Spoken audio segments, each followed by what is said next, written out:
Kenapa disebut terapi? Karena merubah, ada satu hal yang dirubah. Bentuk dari grafoterapi ini bermacam-macam, tidak selalu huruf, tapi juga bisa garis-garis tertentu yang disesuaikan dari analisa orang tersebut. Betul.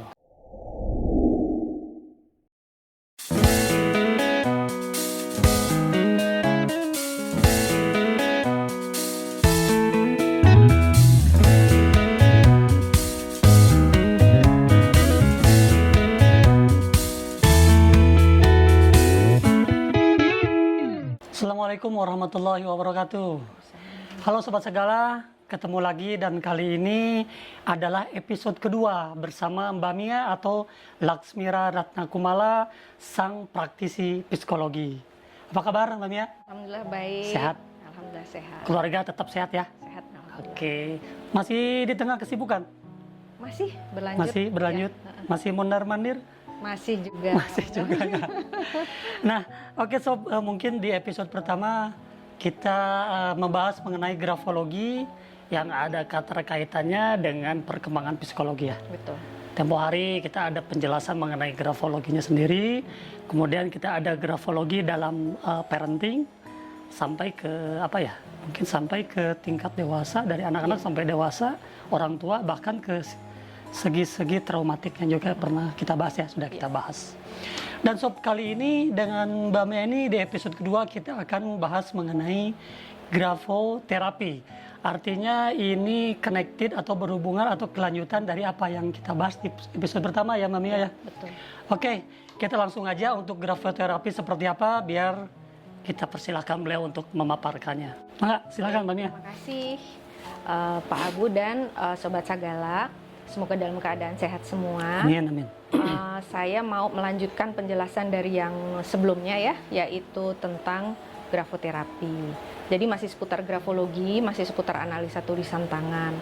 Jadi grafoterapi ini sebetulnya karena disebutnya, kenapa disebut terapi? Karena merubah, ada satu hal yang dirubah. Jadi merubah satu hal secara berulang-ulang itu akan bisa merubah juga diri kita seperti apa. Nah, grafoterapi ini adalah merubah bentuk tulisan atau coretan tangan kita secara berkesinambungan yang sudah disesuaikan dengan kebutuhan gitu. Jadi nggak serta-merta merubah aja, tapi juga setelah dengan analisa kebutuhan yang perlu kita ubah itu apa dalam diri kita. Nah, disesuaikan coretannya atau bentuk tulisannya seperti apa, kemudian kita terapkan itu secara konsisten, berkesinambungan. Nah, itu nanti kita akan melihat dan merasakan perubahannya seperti apa. Oke. Artinya yang dimaksud sudah direncanakan ya setelah melalui proses Betul. analisa Ya. sesuai dengan yang dibutuhkan seperti apa. Ya. Artinya tidak asal gitu kan ya, Ya, tidak asal ya. terap atau asal konsisten, tetapi memang sesuai dengan hasil analisa. Betul. Harus seperti apa. Artinya ini mungkin berdasarkan kebutuhan pribadinya masing-masing. Ya. Bisa dikasih sampelnya nggak satu Mbak Mia? Contohnya seperti apa? Jadi misalkan ya, di dalam tulisan tangan ini merubah tulisan tangan ya, terutama biasanya ini tuh untuk anak-anak yang lebih efektif karena mereka masih usia perkembangan. Nah, jadi kalau untuk anak-anak itu akan lebih efektif merubahnya adalah tulisan tangan mereka karena mereka masih menggunakan itu dalam keseharian seperti di sekolah. Nah, misalkan salah satu contohnya ya, huruf A kecil yang terbuka, yang lingkarannya tidak tertutup rapat, itu menandakan bahwa pribadi tersebut adalah pribadi yang banyak bicara, mudah bicara gitu. Jadi kita tidak perlu banyak menggali tentang anak itu atau orang itu, dia akan bercerita dengan sendirinya. Kemudian sedangkan yang huruf A-nya tertutup rapat lingkarannya, nah itu biasanya adalah pribadi yang tertutup gitu. Jadi susah menggalinya. Jadi kita harus mengobservasi lingkungan, kemudian sikap dan lainnya. Nah, kalau kita memerlukan agar anak ini lebih terbuka, tidak sepenuhnya tertutup supaya bisa lebih komunikatif dengan kita, keluarga, orang tua, dan juga kita jadi lebih memahami mereka. Nah, dalam tulisan tangannya dibiasakan untuk menulis huruf A itu sedikit terbuka. Kenapa sedikit? Karena kalau terlalu terbuka itu pasti akan pokoknya yang berlebihan itu pasti tidak akan positif lah hasilnya ya. Jadi kita hanya memerlukan dia membiasakan diri untuk menulis huruf A dengan lingkaran sedikit terbuka. Salah satu contohnya itu, tapi sebetulnya masih banyak lagi, dan juga bentuk dari grafoterapi ini bermacam-macam, tidak selalu huruf tapi juga bisa garis-garis tertentu yang disesuaikan dari analisa orang tersebut. Betul. Oke, berarti itu Sob, jadi artikulasinya adalah memang metode seperti itu, memang itu hanya salah satu contoh ya Ma'am ya. Ketika bicara mengenai penulisan huruf A yang tertutup dan yang agak terbuka. Betul. Dengan tadi dipaparkan, artinya ini kan berdasarkan analisa sang ahli, satunya praktisi psikologi seperti Mbak Mia, mengetahui si anak tersebut seperti apa, lalu kebutuhan seperti apa, akhirnya diberikan metodenya, salah satunya seperti itu contohnya. Betul. Nah, ini sangat menarik Sob, karena memang kalau di tingkat, kembali kita bahas sedikit di episode pertama, bahwa ketika kita berbicara mengenai kids, anak-anak, memang di usia tingkat mereka ini kan lebih akan sedikit lebih mudah buat kita para orang tua untuk bisa menggandeng, mengarahkan mereka. Betul.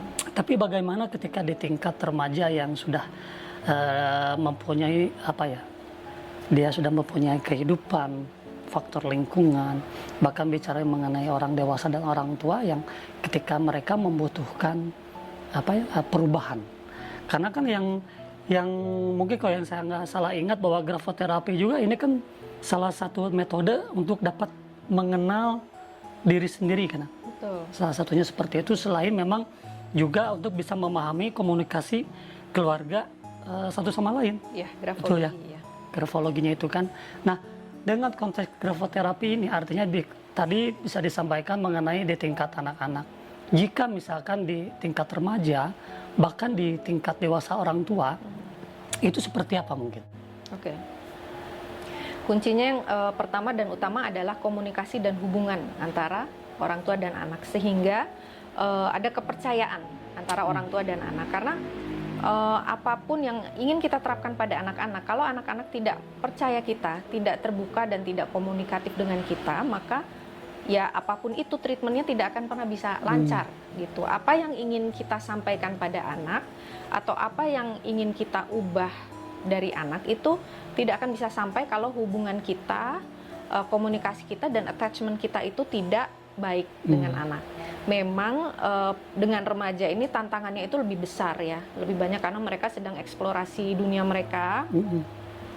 Mereka disebut dewasa juga belum, tapi juga sudah bukan anak-anak. Kemudian emosi mereka sedang naik turun karena mereka sendiri juga tidak sadar, belum sadar apa yang terjadi dengan tubuh mereka, karena ada perubahan hormon yang mempengaruhi bentuk fisik dan lain hal sebagainya. Itu sangat mempengaruhi kepercayaan diri mereka. Emosional pun juga mereka masih labil ya? Betul, betul. Dan mereka juga nggak paham kenapa emosi saya kayak gini sih gitu. Jadi mereka tidak jarang kesel sendiri gitu. Kenapa aku seperti ini. Nah, yang kita inginkan sebagai orang tua adalah anak terbuka dengan kita kan. Ketika kita ajak diskusi, mereka mau menyampaikan seperti apa. Kalaupun tidak secara verbal, bisa disampaikan nonverbal.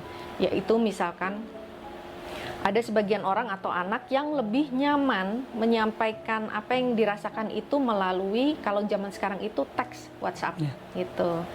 Begitu pula sebaliknya, ada juga orang tua yang merasa lebih kayaknya lebih nggak pakai bentrok, nggak pakai drama kalau menyampaikan dengan teks gitu, karena bisa dibaca dalam situasi dan kondisi yang disesuaikan dengan anak itu atau orang tua gitu. Apapun bentuknya, komunikasi itu terjalin. Nah, begitu pula ketika kita ingin menerapkan grafoterapi, itu diharapkan anak sudah percaya dengan kita. Apa yang ingin kita terapkan pada mereka itu adalah untuk kebaikan mereka. Gitu. Nah, ketika mereka sudah bersedia, yang kita butuhkan adalah komitmen mereka, kesediaan mereka untuk melakukan rutin pada waktu yang sama.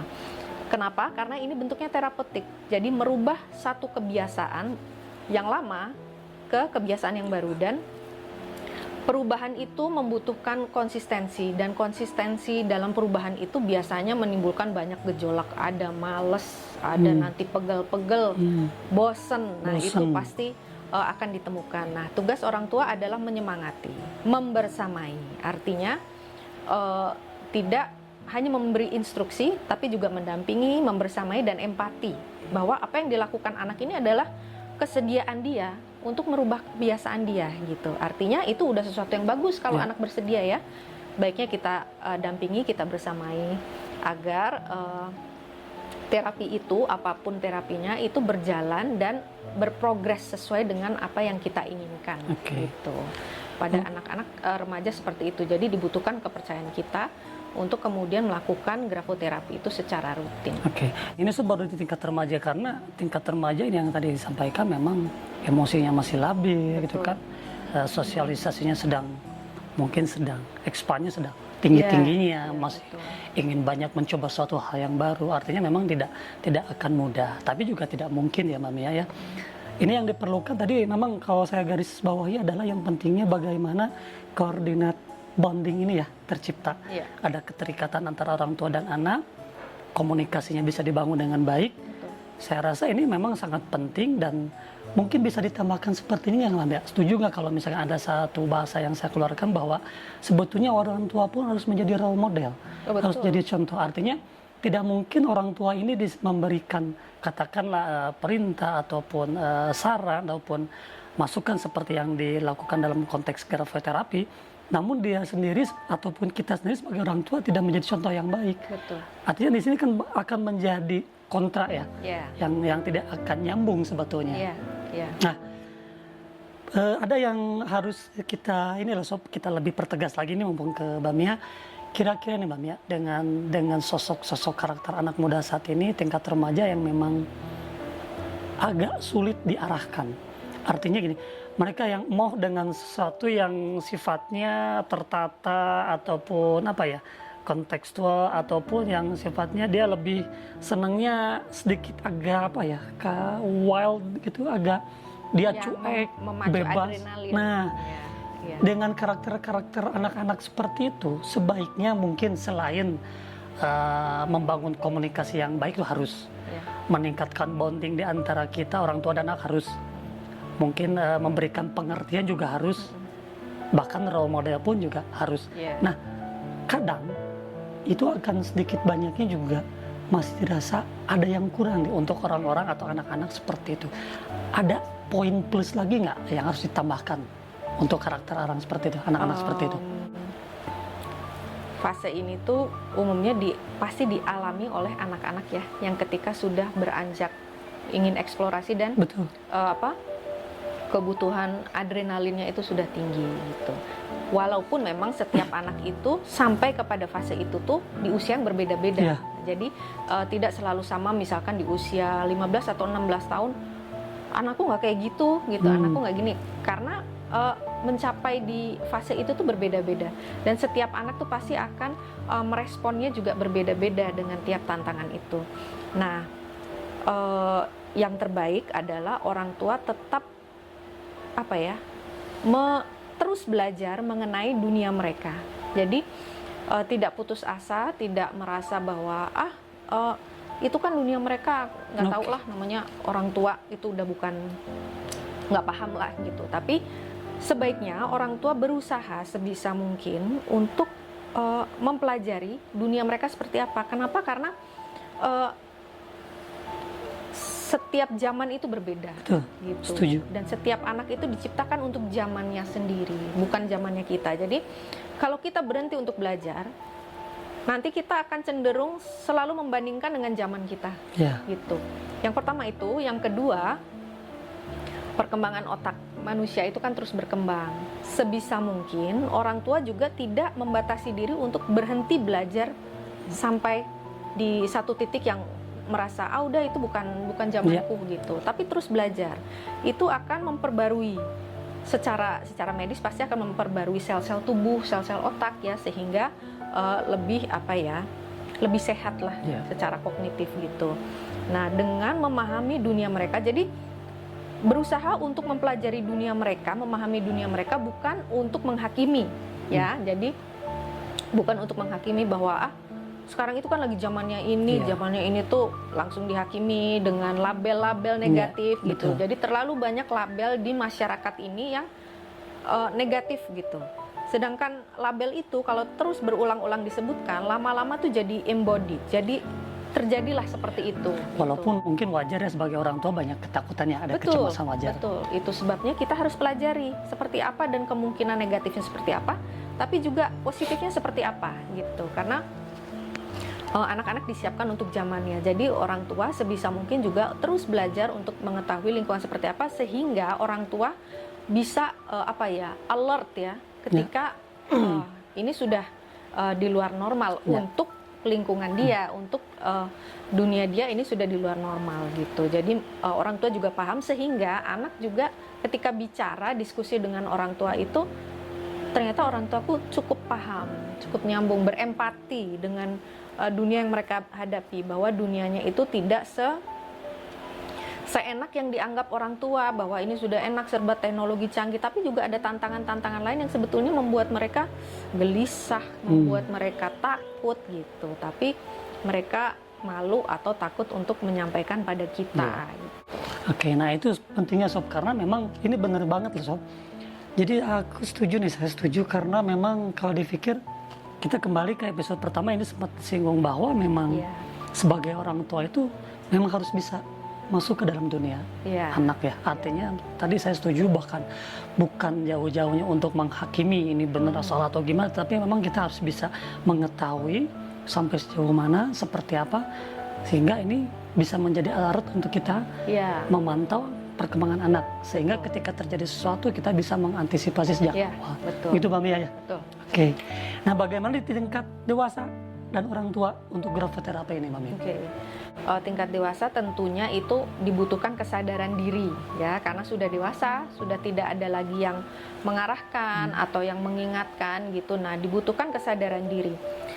Sekarang banyak sekali orang dewasa yang istilahnya itu ada unfinished business ya, ada masa kecil yang belum, masa lalu yang belum terselesaikan. Muncul kembali. Ya, muncul kembali. Jadi memang dalam perjalanan pertumbuhan psikologi setiap individu itu, ketika ada fase-fase yang kita lalui, yang kita tidak tuntas gitu. Misalkan kita tidak tuntas nih dalam perkembangan mengenali diri kita ketika kita usia kecil gitu ya, dan seterusnya, kemudian terhambat, itu pasti akan memanggil nanti di usia di mana kita sudah dalam posisi aman. Maksudnya aman adalah kita sudah in charge pada diri kita sendiri, udah tidak ada yang bisa menekan kita, udah kita bertanggung jawab dengan diri kita sendiri. Nah biasanya itu akan muncul. Jadi banyak orang dewasa yang seperti hobinya kekanak-kanakan gitu, atau reaksinya itu berlebihan. Biasanya di masa kecilnya itu emosi itu tidak bisa keluar gitu, ditekan di fase dimana sebetulnya mereka perlu untuk mengekspresikan emosi-emosi itu, sehingga muncul di saat dewasa ketika mereka merasa bahwa aku bertanggung jawab atas diriku sendiri, tidak ada orang yang bisa menekan aku lagi. Nah itu biasanya muncul di kemudian hari. Jadi untuk melakukan terapi, termasuk grafoterapi, itu harus kesadaran penuh dari orang itu sendiri untuk aku mau berubah dan mau konsisten untuk merubah itu gitu. Artinya memang kalau di tingkat dewasa memang diperlukan kesadaran diri. Memang, dan ini pun sebetulnya kalau sosok orang dewasa, orang tua itu kan sosok yang memang sudah tidak bisa dirubah oleh siapapun ya, karena dia sudah terbentuk gitu. Harus niat ya. Harus niat. Artinya memang mungkin di pihak-pihak lain untuk sosok tersebut ya mungkin hanya bisa mengingatkan mungkin ya, atau mengingatkan atau apa ya istilahnya, mengingatlah. Selebihnya memang ini harus ada kesadaran dari diri dia sendiri. Kalau memang dia tidak ada kesadaran yang timbul, maka sampai kapanpun juga ini akan sangat sulit untuk bisa diterapkan atau dipraktikkan. Nah, kembali ke grafoterapi, tadi kita bicara mengenai dari fungsi dari grafoterapi untuk apa, keterkaitan dengan dari tingkat anak-anak, remaja dan dewasa.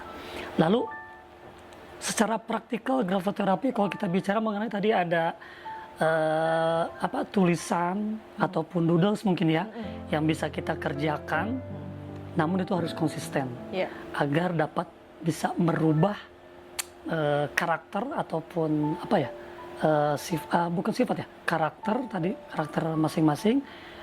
Tapi apa ya? Merubah Tapi kecenderungan ya. Nah, itu sebetulnya kan harus dilakukan secara konsisten ya, Mam ya. Nah, ketika memang dilakukan konsisten, itu memang ada timeline-nya nggak kira-kira? Atau memang misalkan kita kerjakan lalu udah selesai, sudah berubah, apakah itu harus cukup finish, selesai, dan kita nggak usah lakukan lagi sampai menunggu kita berubah, itu seperti apa? Ya, biasanya itu perubahan kalau kita konsisten akan terlihat dalam kurun waktu kurang lebih 3 bulan.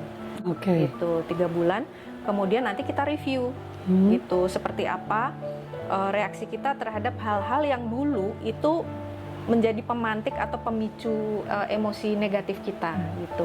Reaksi kita seperti apa, kemudian cara berpikir kita seperti apa setelah 3 bulan itu. Kemudian apakah dilanjutkan atau dihentikan gitu ya. Betul. Nah, setelah direview kita lihat perkembangannya seperti apa. Ada anak-anak yang setelah direview itu ternyata cukup nih, cukup, atau bahkan katanya kalau dilanjutkan nih tadinya tuh 3 bulan nih progresnya terlihat, kemudian tapi begitu dilanjutkan sebulan atau 2 bulan ini sudah mulai tidak konsisten, bosan, berbeda dengan 3 bulan sebelumnya. Artinya sudah cukup. Artinya sudah cukup, tidak perlu harus ada lanjutan lagi, atau kalaupun harus ada lanjutan, polanya berbeda, pola gambarnya berbeda yang harus dilakukan gitu. Jadi kita lihat dari hasil review itu sendiri. Gitu Sob, jadi kita lihat perkembangannya, bahkan ya kita harus lihat dari hasil reviewnya ya seperti apa. Nah itu Sob, jadi memang kalau mengenai grafoterapi memang ini salah satu keterkaitan dari metode grafologi sendiri yang memang tidak bisa kita pisahkan ya. Terkait.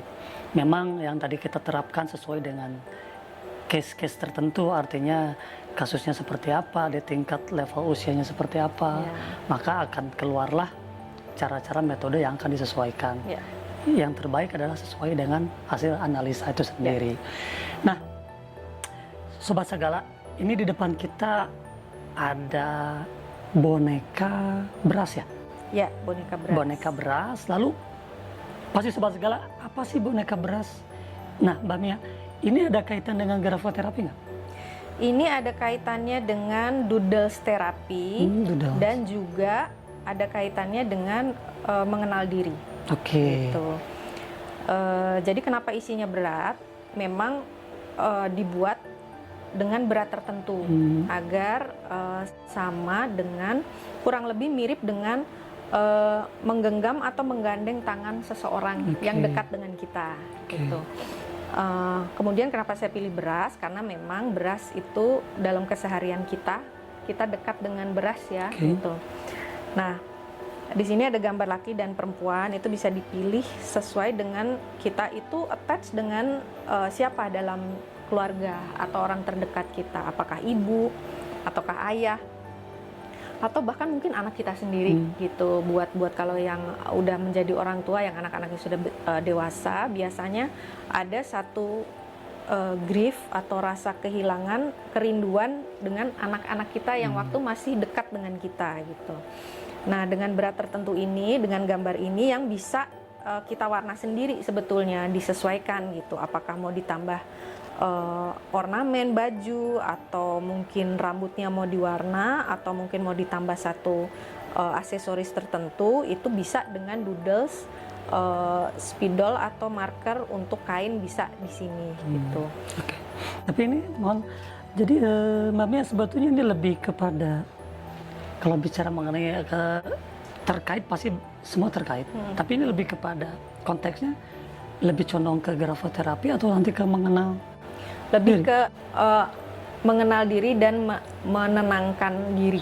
Nah, gitu, sengaja saya bongkar sedikit nih Mbak Mia, biar Sobat Segala penasaran. Karena kebetulan nanti setelah ini kita episodenya lebih ke konteksnya mengenal diri dan merawat kesehatan mental ya. Nah itu Sob, mengenal diri dan merawat kesehatan mental adalah episode ketiga kita nanti ya. Setelah ini, artinya ini ada keterkaitan dengan boneka beras yang Mbak Mia sampaikan tadi. Tentunya sengaja nih biar Sobat Segala penasaran, biar kita nanti bongkar di lebih lanjut di episode ketiga. Nah, Mbak Mia, Ini ada beberapa yang masuk secara personal ke saya ya. Ya. Ada beberapa yang menanyakan bahwa kalau aku pengen konsul, aku pengen ini, pengen itu, artinya adalah lebih kepada dia membutuhkan sosok seorang ahli. Mungkin di sini salah satunya adalah praktisi psikologi seperti Mbak Mia nih. Itu harus kemana? Harus seperti apa dan seperti bagaimana? Intinya dia menanyakan kalau aku pengen konsul ke Mbak Mia nih, aku harus kontak kemana kayak gitu loh. Apakah mungkin ada alamat prakteknya atau gimana gitu? Kalau media sosial saya itu di Instagram Laksmira Ratna. Jadi bisa dicek, atau kalau mau DM bisa untuk bertanya lebih lanjut bisa di situ, atau kalau mau bertanya di nomor WhatsApp saya mungkin nanti akan kita tampilkan tertera nanti ya di situ gitu. Kalau untuk tempat biasanya fleksibel karena grafologi ini tidak mewajibkan yang bersangkutan klien untuk datang.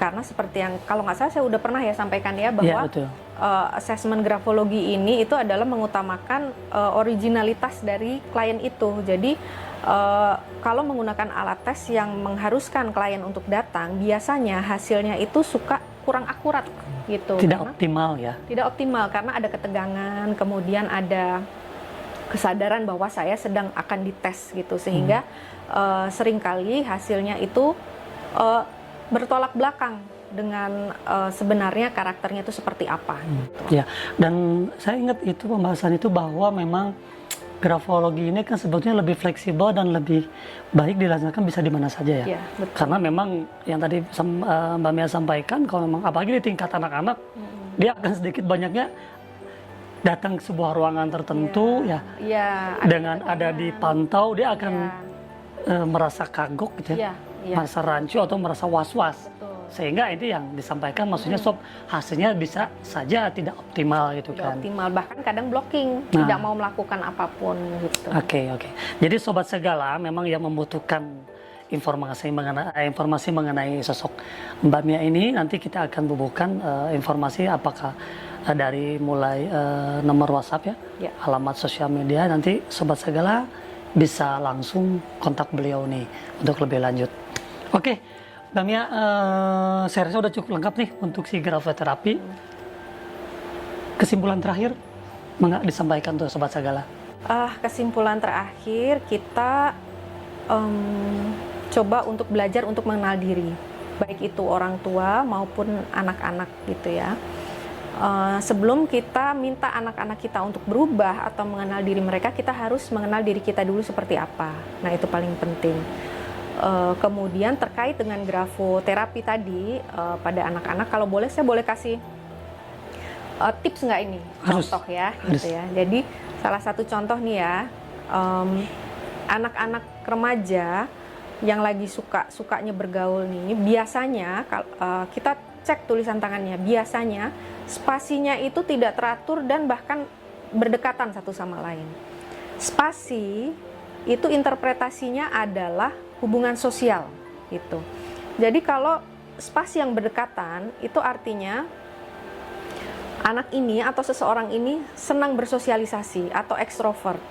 Atau kalau tidak beraturan artinya dia lagi suka bergaul tapi dia tidak bisa tahu bagaimana caranya membatasi diri dalam hal-hal tertentu. Nah, kalau kita lihat tulisan anak seperti itu, kemudian kita juga melihat observasi bahwa perilaku anak ini tuh, aduh ini lagi main terus gitu, ini lagi nggak bisa denger banget, maunya tuh sama teman-temannya terus. Jadi dia sedang tidak seimbang lah ya. Nah gitu, nah kita bisa ajak anak. Nah sekali lagi yaitu kita harus memiliki hubungan yang baik dengan anak, komunikasi dan ada kepercayaan dari anak pada kita. Minta anak untuk kalau menulis diberi spasi.